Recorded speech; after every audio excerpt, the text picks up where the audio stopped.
So, hello everyone. This is a special episode of the Dev News. We're actually here at Hotel Ambassador in Opatija, Croatia, where we just finished the Web Summer Camp, which was a great conference.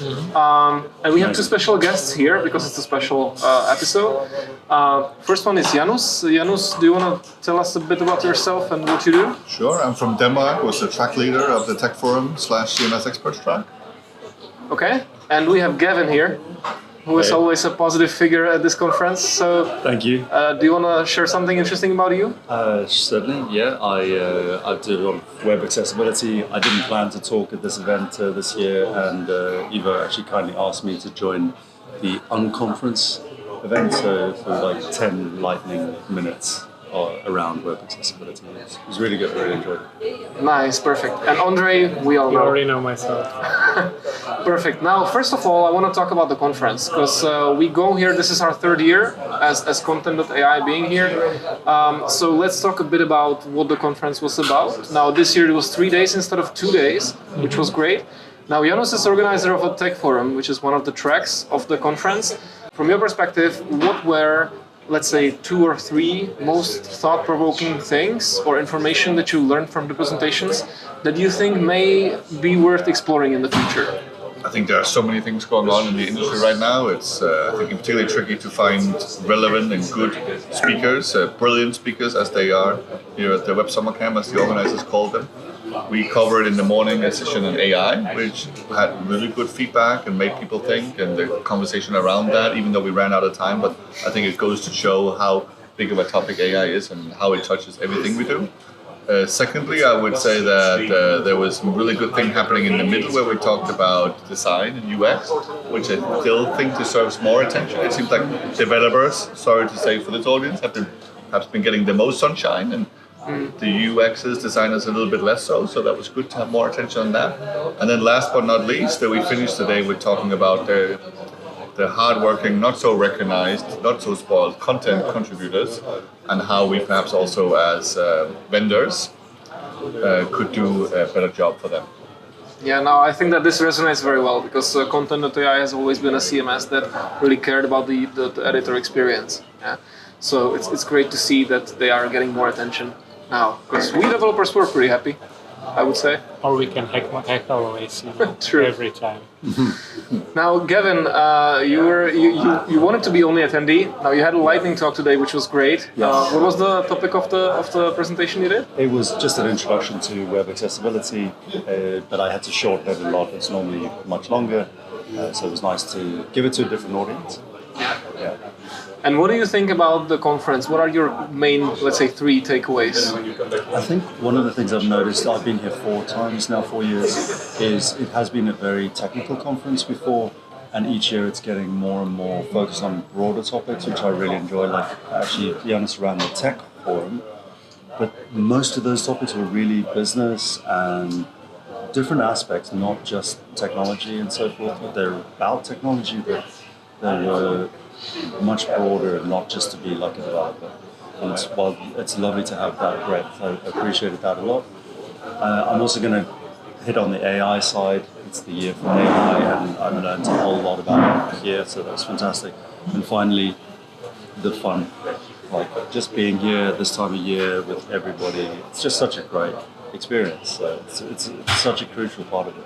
It's a takeaway on its own, isn't it? That is. Did you get to swim in the sea yesterday? I think I've swum 3 times every day. Yeah. Nice. Yeah, you don't get that in the UK, right? I'm sneaking off all the time. Right. Now, Ondrej, we had you as a superstar in the last town hall discussion. Do you want to tell people what that was about? I can. I also went there as an attendee, but at the end of the day, we, basically all 4 of us, end up speaking. The town hall discussion was basically to pump up the ideas or the thoughts, not just that technical, a little bit think out of the box, trying to prepare the situation or prepare the topics for the party that is just before us. So I think we did a pretty good job. It was really tempting to be more provocative, but we are probably doing a pretty good job because I already get the feedback that people are talking with each other, which is always a good thing.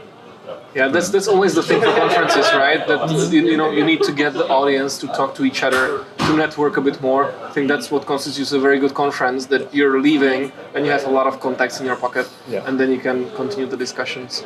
How did you like it, Janis? Because you were moderating. Yeah, so I've been going here for even longer, since 16, and I think this is my favorite year, to be honest. There is, like Gavin saying, there is this transformation going on. I think it's happening to companies, to also conferences, where, like Gavin said, it was a conference when I started which had very technical tech tracks, sitting there programming for 6 days, and there's nothing wrong with that, but that also fascinated me in coming here. But like Gavin also said, it's now also the application of these technologies. It's now also thinking about UX, the projects. We talked about in the debate energy optimization. We talked about ChatGPT in schools, and I think there's so many other debates. And like you said, when we then bring people together and they don't know each other in advance, then I think we have a good chance at coming up with better, perhaps even better answers, but certainly perhaps better questions. Yeah, definitely. Now, talking about transformation, there is one thing that we wanted to share about this podcast, let's say Developer News, but we're gonna transform it a bit. Yes. Now, Ondrej, do you want to introduce the topic as it kind of stems from your recent changes? Yeah, it's gonna be a little bit of a different view on the developer relations or the developer world as we see it. We already call it Developer News, so from the name, nothing happened because we already thought in the future, like we did with the content.ai. Yeah. But I will be moving on. I will be transferring and setting up a new developer relations department in other company. It's in the master data management and data quality sector. And I think I won't steal all of my thunder. I will probably get into it for the next episode, which will be transferred to developer news in more general way, not just content.ai and headless CMS and open source community around that. Will be more broad and hopefully more enjoyable for you. Okay, that sounds interesting. We can share the name of the company, right? Definitely. It's Atacama with double C. Nice. Okay. Always one exception, like with content, with K. Yeah, well, finally, it's a company name that you can actually pronounce easily and everybody knows what you're talking about. Yes. Now, the podcast, we're probably going to make it a bit more generic, right? And it also means, or it kind of continues with the DevRel changes that are happening in Brno as well. So it's not going to be just podcast, right? There are some other things that will happen in Brno. Yeah, but keep we'll them under we'll leave that for the next episode. Yeah. Okay. Anyway, I wanted to wrap up the video anyway, but I just wanted to ask you guys, all three of you, to give me one or two things that you think is going to change the industry in the next year. So that when we meet each other here in a year, we can kind of evaluate if that... I can't find the word, I'll be honest. But what do you think is going to change in a year that we can then look back to?